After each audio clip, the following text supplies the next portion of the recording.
6절까지 1장 6절 이 복음이 이미 너희에게 이름에 너희가 듣고 참으로 하나님의 은혜를 깨달은 날부터 너희 중에서와 같이 또한 온 천하에서도 열매를 맺어 자라는도다. 이와 같이 우리와 함께 종된 사랑하는 에바브라에게 너희가 배웠나니 그는 너희를 위한 그리스도의 신실한 일꾼이요 성령 안에서 너희 사랑을 우리에게 알린 자니라. 아멘. 까지 보겠습니다. 6절 말씀에 보면 이 복음이 이미 너희에게 이르매라고 되어 있죠. 주어가 복음입니다. 그러니까 복음이 너희에게 왔다는 거죠. 이런 말씀을 대하게 되면 우리 모든 인간들은 어떤 피동적인 입장에 있는 거고 능동적으로 활동하는 것은 복음이라고 하는 겁니다. 복음이라는 그 진리의 말씀만이 능동적으로 가고 오는 거죠. 그리고 우리는 그 다가온 복음을 듣게 되고 그 복음의 어떤 혜택을 받아서 뭔가 반응을 보이는 것뿐이에요. 사실 이 온 만물 가운데에서 존재라고 하는 것은 주님밖에 없습니다. 그러니까 나는 나야 이렇게 말할 수 있는 분은 주님밖에 없고 어때 우리 모두는다? 우리 모두는 그 유일한 존재이신 주님에 의해서 창조된 피조물이기 때문에 우리가 우리의 존재성을 말할 수가 없어요. 물론 말할 수는 있지만 어떻습니까? 근데 난 학생이야라고 말하는 사람은 학생이고 또 나중에 되면 학생이었어가 되겠죠. 학생이었어. 지금 어디에서 직원이야. 옛날에는 내가 어느 회사 직원이었었어. 지금은 그냥 은퇴해서 약간 뭐 백수야. 그러니까 우리는 우리의 존재성을 고정적으로 설명을 할 수 없다고 하는 거죠.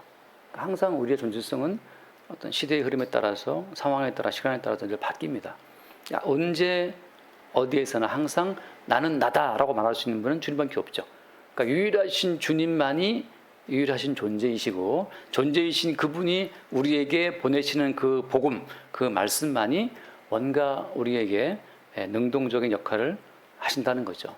또 우리는 그 복음의 말씀에 의해서 나타난 어떤 결과물이라고 하는 겁니다. 그래서 여기 무슨 말씀하고 있어요? 똑같이 오늘 6절 말씀에 이 복음이 이미 너희에게 이르매라고 하는 거죠. 복음은 그냥 우리에게 다가온 겁니다. 복음이 다가오니까 어떻게 돼요? 이르매 너희가 듣고 참으로 하나님의 은혜를 깨달은 날부터 너희 중에서와 같이 온천에서 열매를 맺어 어떻게 된다? 자란다고 하는 거죠. 복음이 다가왔고 그 복음을 듣고 뭔가 우리 안에서 열매가 맺혀지고 자라는 게 있다는 거예요. 자, 여기서 우리가 열매를 맺는 것이 아니고 그 복음이 열매를 맺게 하는 겁니다. 참 중요한 차이예요. 우리가 자라는 것이 아니고 그 복음이 우리를 자라게 하는 거예요. 우리가 자라려고 애쓸 필요가 있습니까? 없습니까? 애쓸 필요가 없어요. 복음이 우리를 자라게 하는 거니까. 자, 그래서 비슷한 말씀을 읽어볼게요. 베드로전서를 보겠습니다. 베드로전서 1장 말씀에 보면 베드로전서 1장 23절 말씀을 보면 1장 23절 너희가 거듭난 것은 썩어질 씨로 된 것이 아니요 썩지 아니할 씨로 된 것이니 살아있고 항상 있는 하나님의 말씀으로 되었느니라. 자, 거듭난다라고 하는 것은 하나님의 말씀의 작용이라고 하는 겁니다. 아기는 홀로 생기지 않죠. 그 뭔가 엄마 아빠의 작용에 의해서 생겨난 결과물이 아기인 거지. 아기가 나는 태어날 거야. 나는 아버지를 엄씨로 해서 엄마를 심씨로 태어나 이렇게 그렇게 해서 태어나는 없어요. 그냥 아기들은 다 피동적으로 태어나진 거죠. 마찬가지로 항상 살아있고 항상 있는 그 하나님의 말씀이 우리를 거듭나게 하시는 겁니다. 여기에서 무수히 많은 사람들이 나는 거듭나고 싶어. 거듭날 거야. 나는 구원 받을 거야. 영생 얻을 거야. 이 모든 것이 말하자면 구원파라고 하는 거죠. 구원이라고 하는 그 상품을 판매하는 거예요. 누가? 종교인들이. 너 구원받고 싶지? 천국 가고 싶지? 생각을 해봐. 천국이랑 지옥 중에 어디 가고 싶어? 천국이요. 천국 가려면 이렇게 하고 저렇게 해야 하는 거야 라고 하는 인간의 능동적인 어떤 행동을 촉구하는 방향으로 종교 상품을 판매하는 거죠.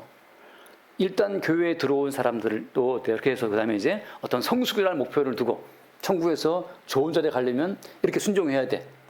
또 상품화해서 성경 말씀을 판매하는 것처럼 그런 것이 오늘 교회에 퍼져 있다고 하는 거죠. 근데 어떻습니까? 모든 것이 누가 뭐라 한다 하더라도 그냥 거듭나게 하는 것은 살아있고 항상 있는 하나님의 말씀이라고 하는 거죠. 그러니까 그 말씀의 작용에 의해서 거듭난 사람만이 나 거듭났네를 아는 거예요. 거듭난 사람만이 거듭난 생명이 자기 속에 있다는 사실을 알게 되는데, 그러면 그 사람이 거듭나서 정말 하나님의 말씀으로 거듭나서 새로운 생명이 들어온 사람인지 아닌지 어떻게 알 수 있겠어요? 다들 말하기를 자기는 거듭났다고 이렇게 주장하고 있으니까 어떤 사람에게 주의 말씀으로 말미암아 거듭난 생명이 있는지 알 수 있겠어요? 그 근거가 뭐겠어요? 그 뒤에 말씀 있는 겁니다. 근거는 뭐냐? 근거는 그 다음 같이 봐요. 24절 말씀, 24절.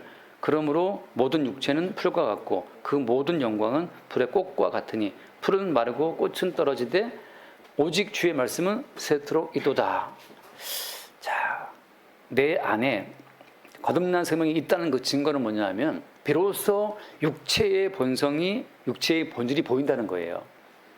거듭나고 새로운 생명을 얻고 보니 비로소 모든 육체가 풀이네. 그 육체의 모든 영광은 다 꽃과 같은 거네. 다시 말해서 풀처럼 말라지고 꽃처럼 떨어질 인간의 영광으로서는 하나님 앞에 가치 있는 뭔가를 드릴 수 있는 것이 없다는 사실을 안다는 거죠. 사람들이 어떻게 말씀을 순종하든 어떻게 구제를 하든 어떻게 선교 활동을 하든 인간의 모든 활동은 그냥 풀, 꽃처럼 말고 떨어진다는 사실을 그때 아는 거예요. 잘 들어보세요. 그냥 그럼 뭐 선교하지 말란 말입니까? 구제하지 말란 말입니까가 아니에요. 지금 문제는 뭡니까? 네가 네 몸을 불사르게 내어준다 할지라도 그것은 어때? 그것이 하나님의 생명과 구원하고 아무 상관이 없다는 거예요. 살아있고 항상 있는 그 하나님의 말씀으로 거듭 태어나 보니 이 생명이라고 하는 것은 어떠한 인간의 행위로도 얻을 수 없는 생명이라고 하는 그 생명 자체의 어떤 그 존귀함을 안다고 하는 거죠. 주의 말씀으로만 생산되는 그 생명성 자체는 어떤 육체의 행동을 하고도 바꿀 수가 없어요. 내가 40일 금식 기도했습니다. 금식 기도를 해도 지옥 갑니다. 내가 불타르게 내 몸을 헌신했습니다. 그것이 주님 모시기에 아무 소용이 없어요. 왜? 모든 육체는 풀 같다, 꽃 같다. 육체의 모든 활동이 쓸데없음을 알게 되는 그 안목이 우리 속에 들어와 있는 하나님의 생명이라고 하는 거죠. 다시 말해서 사람들이 육체를 쳐서 육체를 굴복을 시켜서 막 금식하고 기도하고 구제하고 헌신하고 온갖 육체의 봉사를 다 함으로 말미암아 하나님 앞에 뭔가를 드리려고 하고 이렇게 내가 드렸으니 하나님이 내가 드린 이 행위 자체를 귀하게 보시겠지라고 생각하는데 그게 헛되다는 사실을 안다는 거죠. 우리가 아가서에 있는 말씀이지만 너의 가산을 너의 집 전답을 다 팔아서 사랑을 구한다 하더라도 사랑은 거기에 매지 않는다 하잖아요. 그건 사랑을 멸시하는 거예요. 얼마면 되겠니라고 물어볼 때 얼마면 나를 사랑할 수 있겠냐. 그 돈으로 얻지 못하는 게 사랑이라고 하는 거죠. 하나님의 사랑이라고 하는 것은 육체의 모든 노력을 다한다 하더라도 얻을 수 없어요. 왜? 어차피 그 육체는 누구 거니까? 주님 거니까. 어차피 그 전답은 누구 거예요? 주님 거니까. 어차피 네 목에 왔다 갔다 하는 그 목숨은 누구 거니까? 주님 거니까. 주님 주신 것을 가지고 생생을 내는 거죠. 그게 우리 속에 들어와 있는 하나님의 말씀으로 우리 속에 거듭난 생명, 그 생명의 어떤 성질 자체는 육체의 모든 행동 자체가 하나님 보시기에 의미 없음을 안다고 하는 거예요. 그러니까 인간의 행위를 근거로 해서 하나님과 뭔가를 거래하려는 그 모든 시도가 사실은 악마의 시라고 하는 거죠. 그냥 집에 들여놓고 있어도 구원될 사람은 구원됩니다. 이걸 믿습니까, 여러분? 네. 그러니까 주님이 구원하신 사람들이 열심히 성전 나와서 막 기도한 사람들을 주님이 구원하시는 게 아니에요. 열심히 세리장 삭개오, 세리 마태, 열심히 남자 만나가지고 5명, 6명 만드는 그 수가성 여인, 그 날 때부터 맹인되었던 사람, 그러니까 뭔가 성전에 가서 바리새인들처럼 뭐 금식하고 기도하고 구제하고 그런 일을 전혀 해본 적이 없는, 할 수 없는 사람들을 주님이 구원하신 거예요. 그 뭘 보여주는 겁니까? 구원 자체는 너희들의 육체적인 행동과 아무 상관이 없어. 그다 딱 지우는 거란 말이죠. 완벽하게 이렇게 주님의 거듭난 생명이라고 하는 것이 하나님의 단독적인 말씀의 활동의 결과라는 사실을 확실히 내가 믿을 때, 그때 우리는 우리의 행위로부터 자유를 얻어요.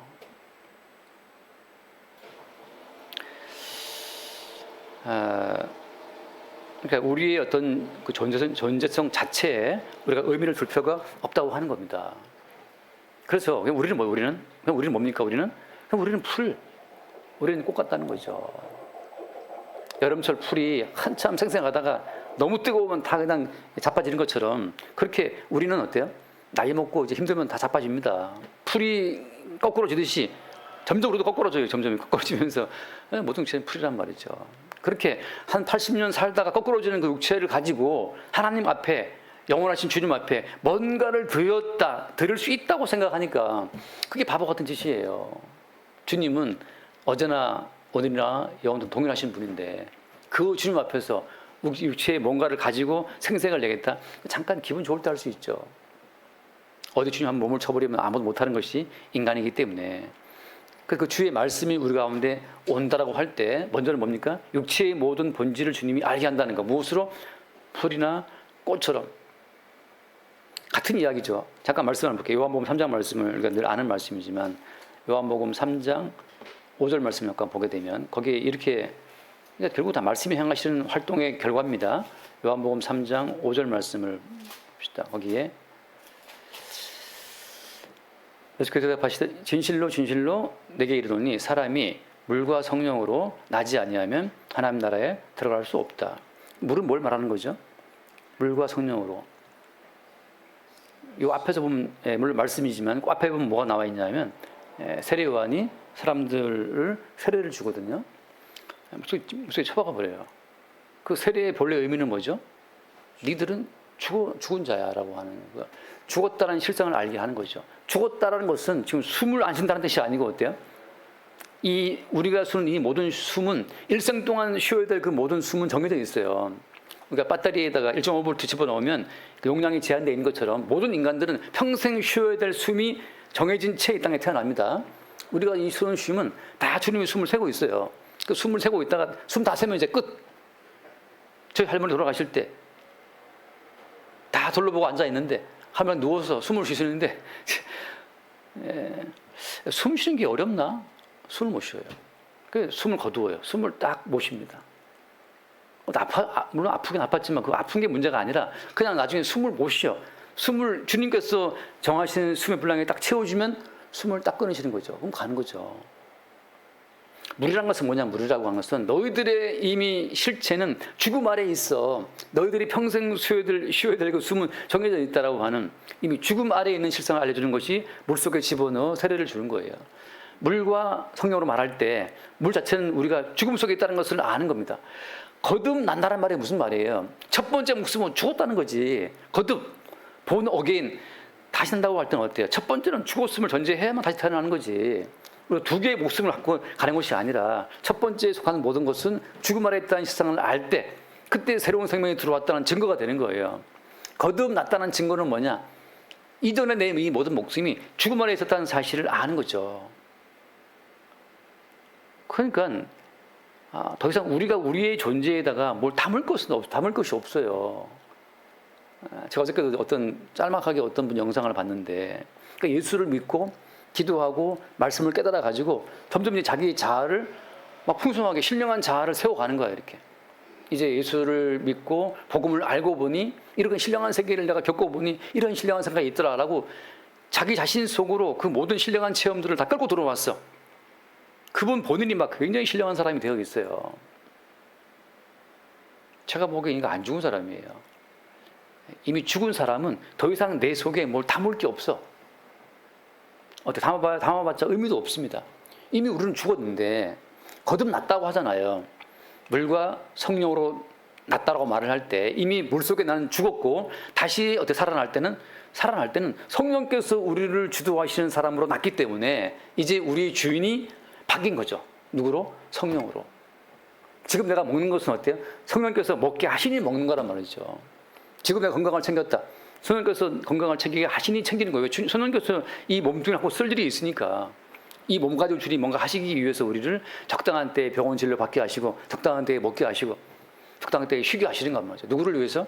성령께서 자기 목적을 위해서 우리를 먹게 하시고 잠자게 하시고 치료받게 하시고 움직이게 하시는 거예요. 우리가 생각할 때 어디 아프네? 약 먹어야지. 우리가 아파서 우리가 약을 먹는다라고 생각하지만 어떻습니까? 주께서 그렇게 통증을 느끼게 하시고 약을 먹게 하신다는 말이죠. 그게 거듭난 사람의 삶이에요. 내가 주체가 아니라 주체가 따로 있어. 나의 모든 주도권이 이양되어서 누구에게로? 성령께로. 우리가 하늘합방, 하늘 을사보호족이라고 합니까? 알잖아요. 나라의 주권이 넘어갔잖아요. 저 일본한테로. 같은 땅덩어리인데 같은 백성들인데 이 나라를 통치하는 주권이 넘어갔대. 일본에게로, 천황에게로.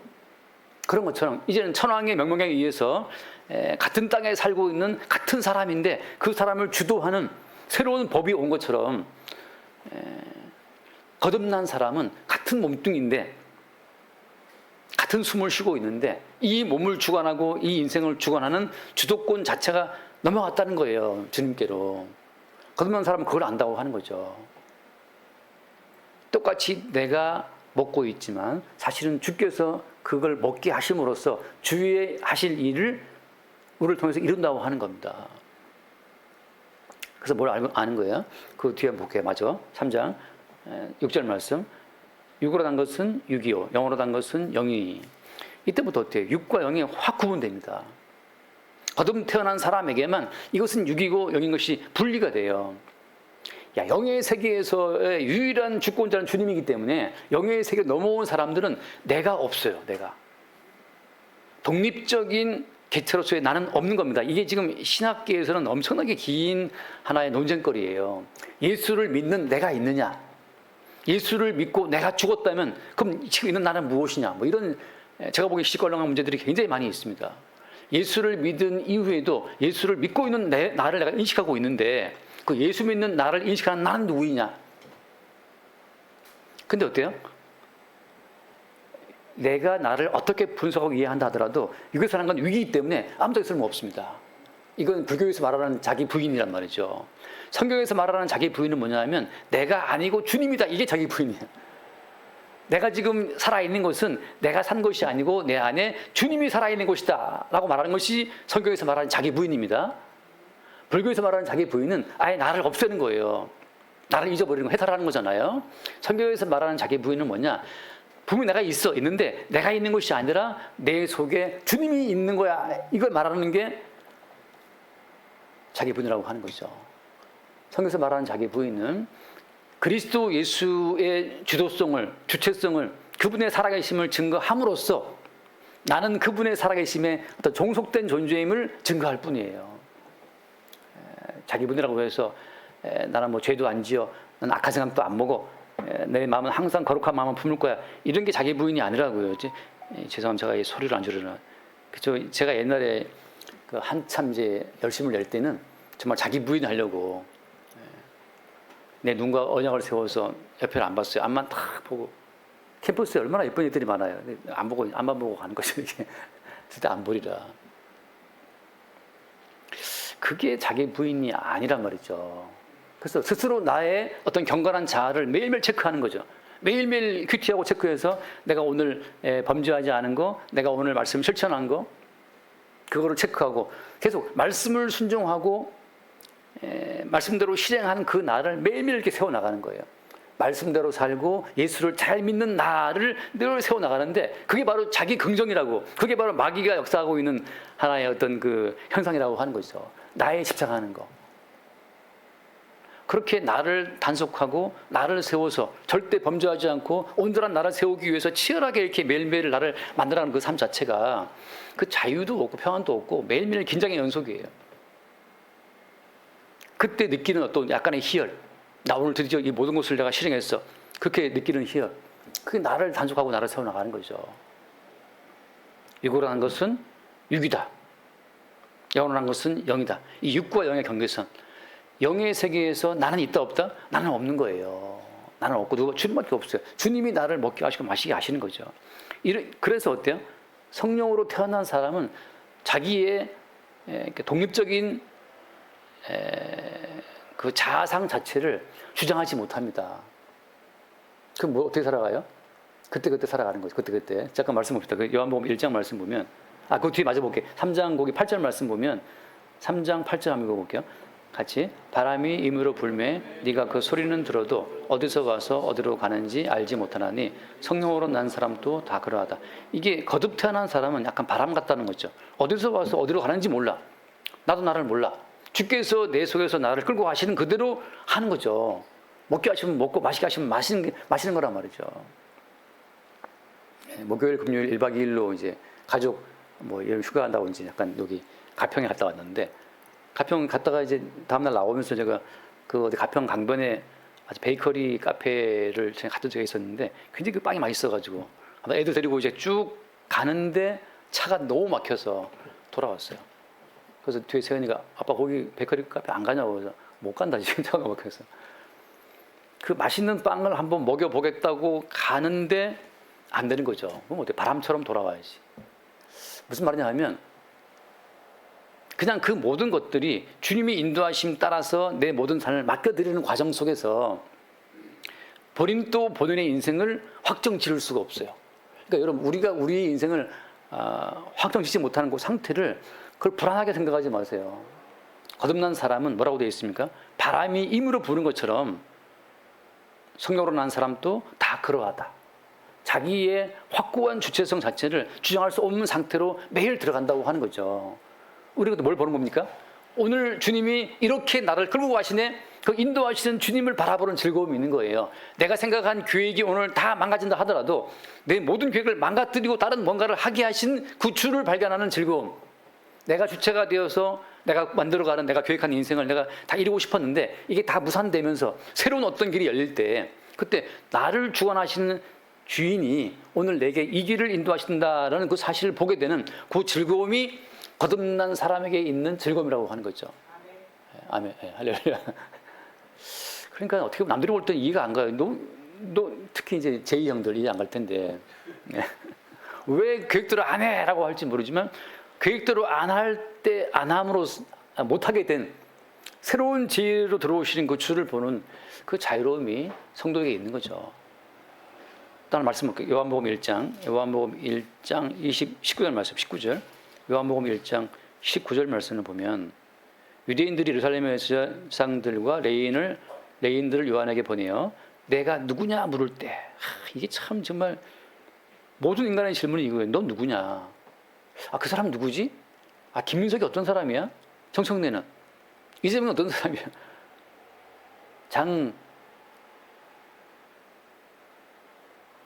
이름이 생각난다. 요즘에 이 야당 대표 이름이 자꾸 생각난다. 장동영, 예. 하도 이 악당들 이름이 떠오르는데. 제가 볼 때 악당들이야. 기존 질서를 너무 깨뜨리니까 제가 보기엔 악당 아닌가 싶은 생각이 드는데, 아무튼 이 장동영 씨도 존재감도 없어요. 어디 가는지 활동하는지 잘 모르겠어요. 장동영이 누구야? 당신은 누구십니까? 당신은 누구시길래? 우리는 다 항상 네가 누구냐 물어보잖아요. 다시 말하면 고정된 어떤 인격체, 고정된 어떤 자아를 물어보는 우리는 항상. 거듭난 사람에게는 고정된 주체성 자체가 없어요. 너 누구냐라고 물어본다면 답이 뭐예요? 그 뒤에 말씀 봅시다. 요한의 증언이 이러하니라. 그때 너 누구냐고 물어볼 때 요한의 답변이 걸작이죠. 요한의 증언은 이런 식이야. 이런 식이니까 정말 말 안 통하는 인간이란 말이죠. 그 다음 말씀 20절. 요한이 드러내어 놓고 말하고 숨기지 아니하니 드러내야 하는 말이 나는 그리스도가 아니라. 이거 너 누구나 그러면 나는 그런 사람 아니야. 나는 그런 사람 아닙니다. 21절. 또 그럼 네가 엘리야냐? 나는 아니라. 그럼 네가 그 선지자냐? 대답하되 아니라. 사람들이 기대했던 답변이 있잖아요. 너 선지자야? 너 엘리야야? 너 누구야? 이렇게 물어볼 때 나는 그거 아닌데. 그래서 그 다음 22절 또 말하되 누구냐 그러면 우리를 보낸 이들에게 대답하게 하라. 너는 네게 대하여 무엇이라 하느냐? 그럼 도대체 넌 뭔데? 라고 할 때 같이 봐. 23절 이르되 너는 선지자 이사야 말과 같이 주의 길을 곧게 하라고 광야에서 외치는 자의 소리로다 하니. 더 보이스. 나는 소리야 소리. 고정된 인격체를 놓고 모든 이 만민을 평가하는 인간으로서는 자기를 I am the voice 소리라는 이 세리와 이 말이 이해가 안 가죠. 도대체 뭐야 그럼 넌 네가 소리라고? 이거는 각 개체를 독립적인 인격체로 놓고 인간을 대하는 인간으로서는 이해할 수 없는 논법이고 이해할 수 없는 존재입니다. 네가 소리라고? 여기 너 있잖아 지금. 눈, 코, 입 있고 너 팔다리 있는데 넌 누군데? 난 소리야. 무슨 소리? I'm the voice. 나는 광야에서 외치는 자의 소리다. 성도는 자기를 일컬어서 보이지 않는 주체, 광야에서 외치는 자, 광야에서 외치는 분은 주님인데 주님의 소리로 우리는 살아가고 있는 거예요. 너 뭔데? 우리는 주의 몸짓이에요. 너 뭔데? 우리는 주의 발짓이라고. 우리는 주의 표정이란 말이죠. 우리는 주의 목소리고 주님의 손짓, 발짓이고 우리는 주의 몸짓이에요. 주께서 이렇게 움직이게 하시니 그렇게 움직이는 거고 주께서 이렇게 말하게 하시니 그렇게 말하는 거고.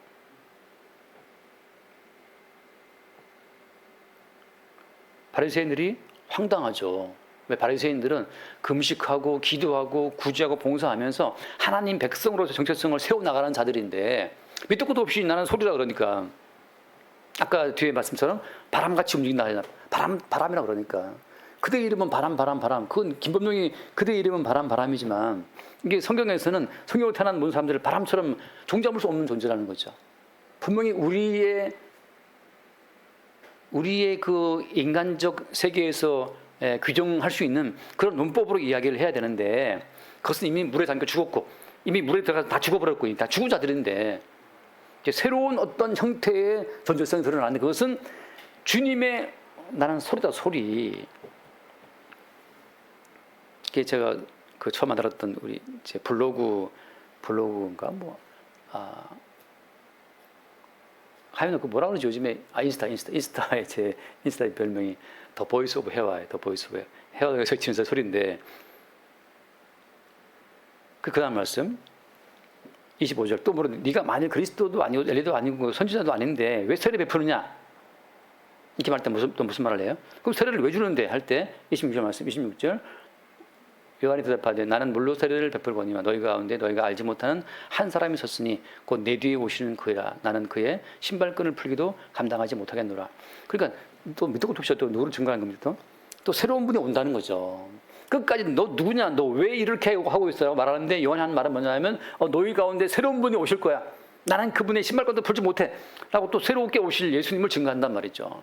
그러니까 성도 입장에서는 그냥 소리이고 몸짓이기 세례는 왜 주는 건데 장차 오실 그분을 나타내고 증거하기 위한 몸짓인 거예요. 주님이 그렇게 성도의 인생을 인도해 간다는 거죠. 그걸 바울은 또 뭐라고 표현합니까? 사도 바울은 얼른 보게 되면 로마서 14장 이거 다 외우는 말씀이니까 후다닥 보고 볼게요. 로마서 14장 7절에 그래서 사도 바울이 이렇게 요약하죠. 7절 우리 중에 누구든지 자기를 위하여 사는 자가 없고 자기를 위하여 죽은 자도 없도다. 8절 우리가 살아도 주를 위하여 살고 죽어도 주를 위하여 죽나니 그러므로 사나 죽으나 우리가 주의 것 그냥 우리는 주님의 것이란 말이죠. 독립적인 인격체 내가 판단하고 내가 사고하고 내가 결정하고 내가 만들어가는 인생이 아니라 우리는 먹게 하시면 먹고 살게 하시면 살고 죽게 하시면 죽는 주님의 것 주님의 어떤 배역을 맡은 주님의 배우란 말이죠. 옛날에 김은수 작가가 박신양인가 그 배우가 아주 잘 배워가지고 대본 쓸 때마다 박신양 할 때마다 지문을 넣고 뜨거운 떼약볕이 내리쬐는 곳에서 하고 늘 붙여놨대요. 맨날 가서 뜨거운 데서 이걸 찍어야 돼. 양산도 없이. 작가가 그 배우를 미워하면 그렇게 골탕먹인다 하더라고요. 근데 그런 것처럼 성도는 어때요? 비가 오나 눈이 오나 주께서 비 맞게 하시면 비를 맞고 주께서 눈 맞게 하시면 눈 맞는 것이고 주님께서 가게 하시면 가고 오게 하시면 오는 거죠. 그래서 너 여기 왜 왔어? 그러면 주님이 가게 하셨어. 너 왜 안 왔어? 주님이 못 가게 하셨어. 남들 볼 때는 환장합니다. 그러면 또 진짜. 왜? 모든 인간들은 그 인간 본인에게 알파 오메가를 매겨서 평가하잖아요. 네가 네 행동의 원인과 결과가 돼야지. 네가 네 행동의 알파 오메가가 돼야지. 왜 주님 핑계를 대고 있어? 라고 하는데 어떤 인간도 그 사람 존재의 원인이 되지 못해요. 태어난 사람이고 그 자리에 올라간 것이고 다 피동적인 인생이지 어떤 인간이 스스로 태어나서 저벅저벅 부처처럼 난지 뭐 몇 시간 만에 일어나가지고 8걸음 떼고 두파 올리고 이와 독조 내쳤겠습니까? 그 만들어낸 신화죠. 그 9절 말씀 이를 위하여 그리스도께서 죽었다가 다시 살아났으니 곧 죽은 자와 산 자의 주가 되려 가십니다.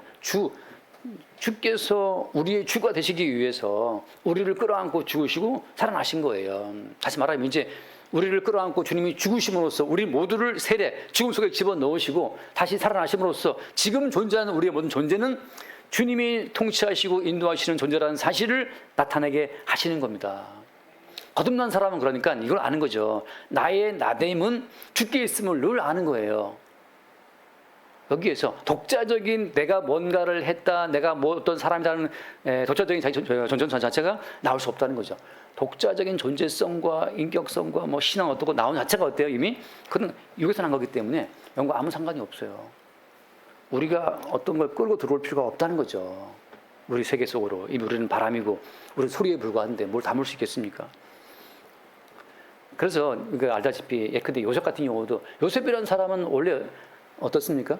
야곱의 아들이었잖아요. 사람의 아들. 나중에 어때요? 미움받고 팔려가죠. 종으로 팔려갔잖아요.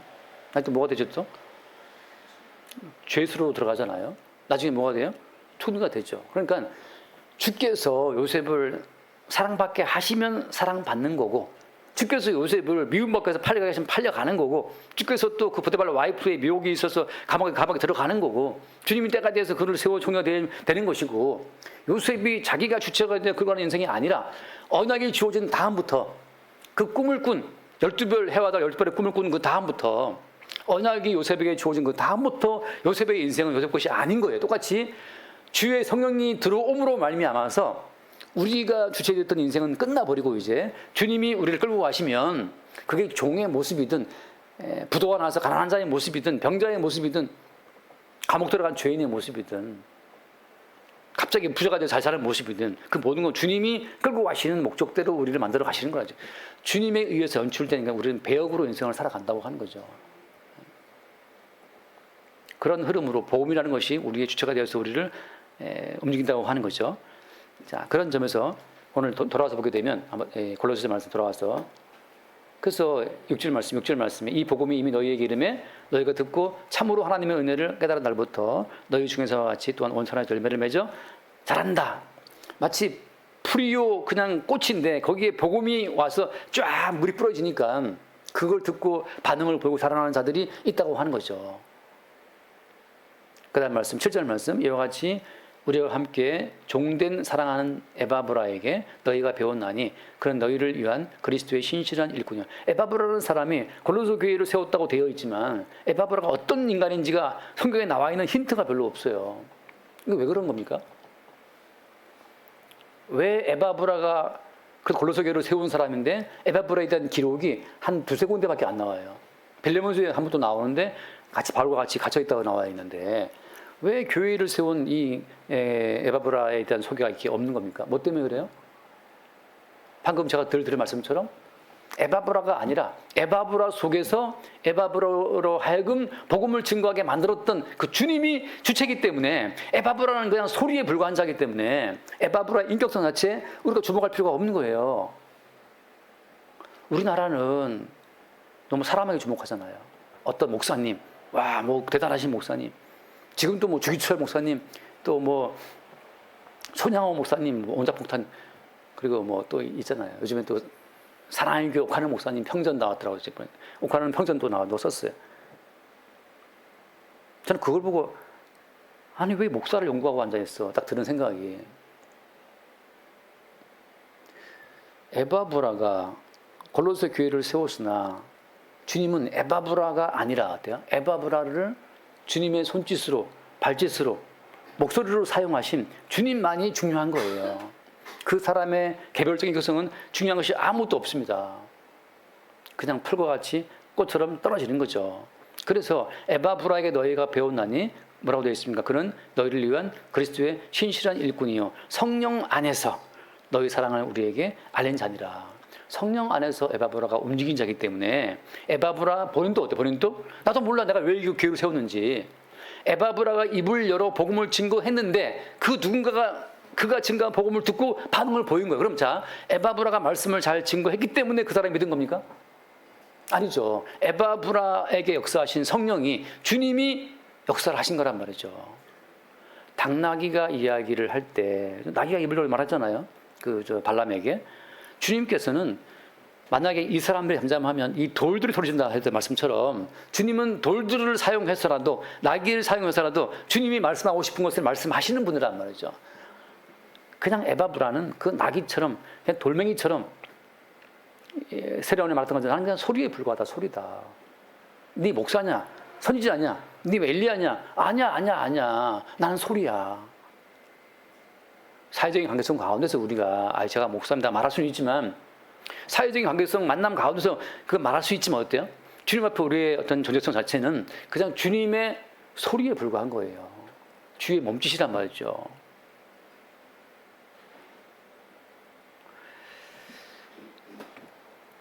자, 이러는 것이 왜 중요하냐면 에바브라라고 하는 이 한 사람을 주님이 완전히 죽은 자로 규정을 짓지 않으면 에바브라가 나도 교회를 세운 사람이라고 하는 이 껄떡거리는 것을 볼 수밖에 없어요. 모든 사람들이 자기가 죄와 사망 가운데 갇힌 자라는 사실을, 그러니까 죽은 자라는 사실을 모르기 때문에 내가 뭘 이룬 거에 대해서 내가 이룬 것처럼 까부는 거예요. 제가 이제 수지랑 살 때 그 수지를 가다 보면 그 도로가에 큰 예배당 하나 지어놓고 그 예배당에 버스 타고 지나갈 때 다 보여요. 거기 담임 목사 땡땡땡 목사가 보이는데 얼마나 대문짝만하게 붙여놨는지 쭉 지나가면 큰 예배당에 이름이 보여요. 담임 목사 땡땡땡. 제가 볼 때 저것은 교회인가? 저 땡땡땡 목사의 어떤 개인 소유물인가 싶은 생각이 들더라고요. 잠깐 말씀 한번 볼게요. 모든 사람은 다 사실 죄의 메인 종입니다. 그걸 이제 우리 육체를 통해 아는 건데, 잠깐 창세기 4장 말씀 얼른 볼게요. 창세기 4장 5절 말씀. 가인과 그의 제물을 받지 아니하신지라. 가인이 몹시 분하여 안색이 변하니 여호와께서 가인에게 이르시되 네가 분하여함 어찌 됨이며 안색이 변함은 어찌 됨이냐. 같이 봐. 7절. 네가 선을 행하며 어찌 낯을 들지 못하겠느냐. 선을 행하지 아니하면 죄가 문에 엎드려 있느니라. 죄가 너를 원하나 나는 죄를 다스릴지니라. 여러분, 이게 거듭난 사람은 자기 속에 엎드려 있는 죄를 늘 확인합니다. 다시 말해서 내가 내 인격으로 내 속에 잠복해 있는 이 죄를 통치할 수 없음을 아는 거예요. 여러분 압니까? 여러분 속에 날뛰는 그 어떤 죄 속성이 있다고 친다면 여러분 속에 날뛰는 그 죄를 여러분이 통치할 수 없다는 사실을 아시나요? 거듭난 사람은 내 속에 들끓는 죄를 내가 통치할 수 없음을 아는 자예요. 그렇게 말하는 증거는 뭐냐? 여러분, 거듭나지 않은 사람들만이 죄를 이길 수 있는 것처럼 광고하거든요. 6에 속한 것은 6이고 0에 속한 0인데 거듭난 사람은 자기 속에 들끓는 이 죄를 도대체 우리의 힘과 능력으로는 통제할 수 없다는 그 사실을 명확히 압니다. 죄와 제대로 붙어보지 못한, 그러니까 거듭나지 못한 사람들만이 죄를 이길 수 있다고 말해요. 죄는 못 이겨요. 잠깐 말씀. 그래서 그 증거는 뭐냐? 로마 7장 말씀. 로마 7장 말씀 올려봅시다. 로마 7장. 에바브라가 완전히 죽지 않으면 주의 일꾼으로 역사를 할 수 없다는 걸 잠깐 말씀드립니다. 로마서 7장 말씀을 보면 14절 말씀. 14절. 우리가 율법은 신령한 줄 알거니와 나는 육신에 속하여 죄 아래 팔렸다. 지금 바울이 자기를 말할 때 율법을 신령한 줄 알지만 나는 죄에 팔렸어. 지금 명확하게 성령을 받고 보니 죄 아래 팔린 자기의 실상을 알고 있는 겁니다. 15절. 내가 행하는 것을 내가 알지 못하나니 곧 내가 원하는 것을 행하지 아니하고 도리어 미워하는 것을 행함이라. 나는 참 인지하고 싶은데 인지하게 안 되는 것을 우리가 알잖아요. 16절. 만일 내가 원하지 아니하는 것을 행하면 내가 이로써 율법에 선한 것을 시인하노니. 17절. 이제는 그것을 행하는 자가 내가 아니요 내 속에 거하는 죄니라. 아니, 아내에게 늘 인지하게 말하고 싶지, 남편에게 항상 상냥하게 대하고 싶지, 누가 처음부터 나는 오늘 아내에게 성질을 10번 내리라 이렇게 결심하고 누가 있어요? 다 잘 해주고 싶은데 어때요? 아내가 꼬라지가 미운데 어떻게 해? 순간 폭발하는 거잖아요. 남편을 공경하리라. 다 그런 마음 품죠. 남편을 보는 순간 열이 뻗치는데 어떻게 열이 뻗치는데. 내가 아니라 뭐라고요? 내 속에 거하는 죄인이라. 18절 내 속고 내 육신에 선한 것이 거하지 아니하는 줄을 내가 아노니 원함은 내게 있으나 선을 행하는 것은 없노라. 20절 말씀 20절 만일 내가 원하지 아니하는 것을 행하면 이를 행하는 자는 내가 아니요 내 속에 거하는 죄인이라. 성경은 애초부터 인격적인 우리의 존재를 인정하지 않아요. 너는 그냥 죄의 종, 의의 종 밖에 없어요. 마귀의 종, 주님의 종 밖에 없는 거죠. 독립적으로 우리가 딱 중간에 서가지고 내가 보자. 내가 오늘은 성령을 따라가야지. 내가 오늘은 마귀의 악한 영을 버려야지. 이렇게 중립지대에 서서 실수처럼 말이죠. 중간에 서가지고 내가 성령을 골라 잡는 게 아니란 말이에요. 그냥 우리는 죄의 종 아니면 성령의 종이에요. 인격적인 우리의 여지를 주님 성경은 인정하지 않습니다. 그러므로 내가 한 법을 깨달았노니 쭉 나오면서 23절 말씀 내 지체 속에서 한 다른 법이 내 마음의 법과 싸워 내 지체 속에 있는 죄의 법을 다른 것을 본다.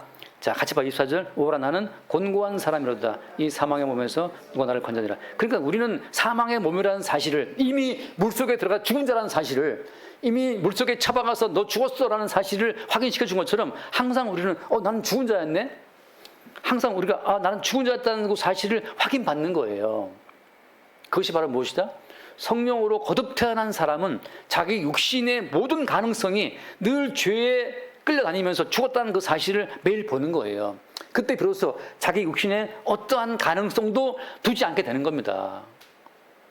내 육신에 어떠한 0%도 가능성이 없다는 그 사실을 안다는 거죠. 그때 오직 뭐가 나오는 거예요? 25절 말씀 우리 주 예수 그리스도로 말미암아 하나님께 감사리로다. 그런데 자신이 마음으로는 하나님의 법을 육신으로는 죄의 법을 이 육신은 계속 죄의 법을 섬기고 있어요. 육신으로 어떻게 해도 하나님 기쁘시게 할 수 없습니다. 그래서 어때요? 예수님이 말씀이 육신이 우리 가운데 오셔서 새롭게 오신 그 예수의 육신이 하나님의 모든 법을 완성한 거예요. 우리 육신으로는 하나님의 법을 따라갈 수 없고 오히려 뭘 섬긴다? 우리 육신으로는 죄의 법을 섬기는 거죠. 그러니까 어떤 인간도 어떤 목사님이 50년을 목회한다 하더라도 그 목사님도 어때요? 육신으로는 죄의 법을 섬기는 죄의 종이었어요. 그냥. 그러니까 인간 목사에게 초점을 둘 필요가 아무것도 없는 겁니다.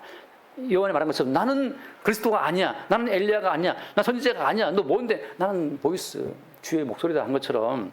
왜? 우리 육신으로는 세례 요한도 육신으로는 죄의 법을 섬기는 죄의 종이었으니까. 그래서 주님께서 한 새로운 몸으로 오셔서 한 새로운 육신으로 오셔서 그 육신으로 하나님의 모든 법을 성취하시고 그분이 이룬 성취의 법을 성령에 담아서 성령에 꽉 담아가지고 우리 가운데 성령을 보내심으로 다른 육신으로 법을 다 성취하신 그분의 성취를 성령에 담아서 우리 가운데 공급하시는 거예요. 우리에게는 그런 것이 없습니다. 그래서 이거 끝으로 그러면 예를 들어서 그잖아요. 그러면 성도라고 하는 것은 어떤 존재냐? 제가 늘 드리는 말씀처럼 앞에 그 빌립보 잠깐 읽어 마칩시다. 빌립보 3장 7절 말씀 3장 7절 그러나 무엇인지 내게 유익하던 것을 내가 그리스도를 위하여 다 해로 여길 뿐더러 8절 또한 모든 것을 해로 여김은 내 주 그리스도 예수를 아는 지식이 가장 고상하기 때문이라. 내가 그를 위하여 모든 것을 잃어버리고 배설물로 여김은 그리스도를 얻고라고 되어 있잖아요. 거듭난 성도의 그 어떤 특성 가운데 하나가 뭐냐면 끝없이 자기 내부에서 배설물이 나온다는 거예요. 제가 늘 드리는 말씀이지만 죽은 사람은 더 이상 배설하지 않습니다. 죽었기 때문에.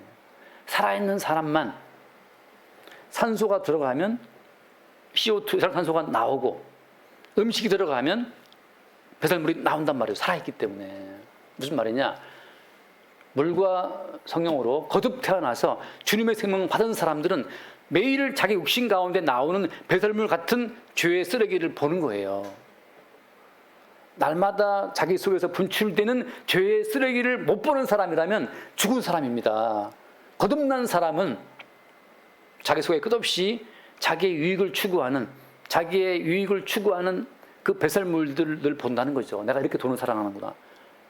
이렇게 내 육신의 쾌락을 사랑하는구나. 주님께서 원치 않는 그 죄를 따라가는 육신의 본성을 매일 보는 거예요. 그 매일 보는 자들이 죄가 더한 곳에 은혜가 더하다. 우리 속에 주의 생명이 들어왔기 때문에 우리 속에 있는 죄의 본성을 또 보는 거예요. 자기를 막 단속하고 이게 뭐 어떻게 수양하고 이렇게 잘 가두어서 더 이상 내 속에 죄는 나오지 않아. 더 이상 나에게는 죄가 안 나와. 이건 죽은 자란 말이죠. 그 무슨 그 미라처럼. 애기들이 얼마나 이뻐요, 애기들이. 애기들이 얼마나 이쁘면 엄마들이 아이고 똥 싸도 어때? 똥 싸도 기저귀 갈아주면서 예쁘게 똥 쌌다고 막 이렇게 엄마들이 똥 치는 것도 이뻐한단 말이죠, 엄마들은. 뭐 노인네리 똥 싸는 건 좀 덜어 하는데, 예. 그래서 저는 해요. 근데 뭐 이제 그 노인들 똥 싸는 거 뭐 그 힘들어하냐. 가다 보면 여기 이제 사람 나이로 지금 80 넘은 강아지들이 있어요.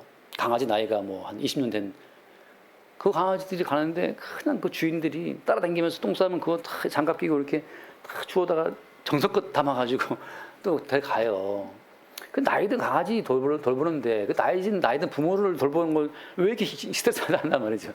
그냥 강아지 키운다 생각하고 똥 받아내면 좋은데 물론 안 해봤으니까 이만하는데 해본 사람은 이제 네 해봐라 할 텐데 쉽진 않죠. 근데 살아있는 날까지 계속 배설합니다. 거듭난 사람은 자기의 죄인됨을 늘 보는 사람이에요. 누구처럼? 바울처럼 내가 바로 죄인 중에 괴수다. I'm the worst. 내가 최고 나쁜 놈이야, 죄인 중에. 그렇게 바울이 말하잖아요. 근데 그 바울이 어떤 바울이에요? 삼층천을 보고 온 신령한 바울이에요. 거듭난 신령한 세계를 아는 그 바울은 내가 매일매일 배설물을 배설하고 있다는 그 사실을 고백하는데 이게 새로운 생명을 받지 못한 이 종교인들이 말하기를 인격적으로 그냥 머리 기름 바르고 뭐 화장하고 죄도 안 나오는 것처럼 예수 믿으면 사람 좀 바뀌어야 되지 않겠습니까? 너나 바뀌어라. 얼마나 바뀌었는데. 성도의 특징은 뭐냐? 끝없이 자기 속에 분출되는 죄를 본과 동시에 이 죄로 말미암아 내 육신은 안 되고 말씀이 육신이 되어 새롭게 오신 그 예수의 육신으로 홀로 다 성취하시는 그 주님의 하나님의 뜻을, 하나님의 그 법을 성령으로 우리 가운데 공급을 하시는 그 주를 또 바라보게 되는 거죠. 날마다 그 주를 왔다 갔다 하는 그 주를 바라봄 속에 성도의 생명이 주어지는 거예요. 우리는 주님께 뭘 드리고, 우리는 주님께 죄를 드리고, 주님은 우리에게 뭘 주시고, 용서의 은혜를 주시고, 이 교류가 이루어지는 거예요. 애들은 다 알잖아요. 이 좌심실에서 피를 쫙 뿜어내면 심장에서 맑고 신선한 피가 온몸으로 쫙 돌아갑니다. 맑고 신선한 피가 온몸을 돌면서 그 체내에 있는 이산화탄소 찌꺼기 다 모아가지고 우심 실로 들어오나? 방으로 들어오나? 실로 들어오나? 들어온단 말이죠. 이 더러워진 피를 또 다 폐로 보내요. 폐로 보내면 폐에 또 산소가 있어가지고 또 다 걸러줍니다. 이렇게 살아있는 몸은 끝없이 신선한 거 받아서 다 더러워진 거 받아가지고 또 내보내고 이루어진 것처럼 살아있는 그리스도의 몸이라고 하는 것은 끝없이 주님으로부터 용서의 은혜를 받고 우리는 주님 앞에 상한 심령이 되어서 나 죄인 맞습니다. 하나님 기뻐하시는 자는 상한 심령이라. 우리 이 심장의 이 우심실은 이 더러운 걸 좋아해. 우리의 이 폐정맥인가 이 더러운 걸 좋아해. 그걸 받아서 또 순환시켜가지고 또 좌심실로 다 보내준단 말이죠. 정화시켜가지고. 여러분, 우리가 날마다 주께 드릴 수 있는 것은 상한 심령. 이렇게 내가 또 분노하고 화내고 범죄하는 악한 죄인 맞습니다라고 하는 상한 심령을 주께 드리면 하나님의 원하신 제사는 뭐라고 했습니까? 제사는 상한 심령이다. 하나님은 우리의 상한 심령을 받으시고 우리에게 뭘 주시는 거예요? 또 은택을, 용서의 은총을 부어주시는 겁니다. 하나님 우리한테 그걸 원하시는 거예요. 나 알아, 네가 얼마나 죄인 되는 것인지를. 우리는 주께 상한 심령을 드리고 주님은 우리에게 은택을 베푸시고 이 주께 드리고 상한 심령 주님은 은혜 주시고 우리는 범죄하고 더 은혜가 더 크게 주어지고 이 상호 교환 가운데에서 그리스도 예수의 몸으로 우리가 살아있는 거예요. 그럴 때 에바브라처럼 우리도 오직 십자가에 죽임당하신 예수님의 그 사랑만을 증거하게 되는 겁니다. 오직 예수님과 십자가에 죽으심을 증거하는 거예요. 왜? 우리에게는 아무런 어려운 것이 없으니까. 에바브라가 좌심실에서 내뿜는 그 신선한 피처럼 뭘 내보겠어요. 오직 하나님 보시기에 의로운 것은 예수님의 육신을 입고 오셔서 십자가에 들어주신 순종밖에 없다. 그것만을 말하잖아요. 그것이 우리에게 생명이 되는 것이고, 에바브라가 그렇게 복음을 증거함으로써 에바브를 통해 세워진 골로새 신산사역도 있다고 하는 겁니다. 그렇게 우리의 삶 가운데에서 끝없이 우리는 주께 상한 심령, 죄를 내보이고 주님 우리에게 은혜 주시고 하는 이 생명의 선순환이 있기를 바랍니다. 기도하겠습니다. 우리가 주께 드릴 것이 오직 상한 심령밖에 없음을 알게 하시고, 우리가 상한 심령으로 저 앞에 나올 때마다 주님이 새로운 육신을 입고 오셔서 다 이루어 놓으신 하나님의 법의 성취를 우리 가운데 성령으로 공급하심을 또한 우리가 보게 하여 주옵소서. 날마다 우리의 입을 열어 주님이 홀로 이루신 성취의 법을 증거할 수 있도록 우리를 축복하여 주옵소서. 우리 주 예수님을 기도드립니다. 아멘.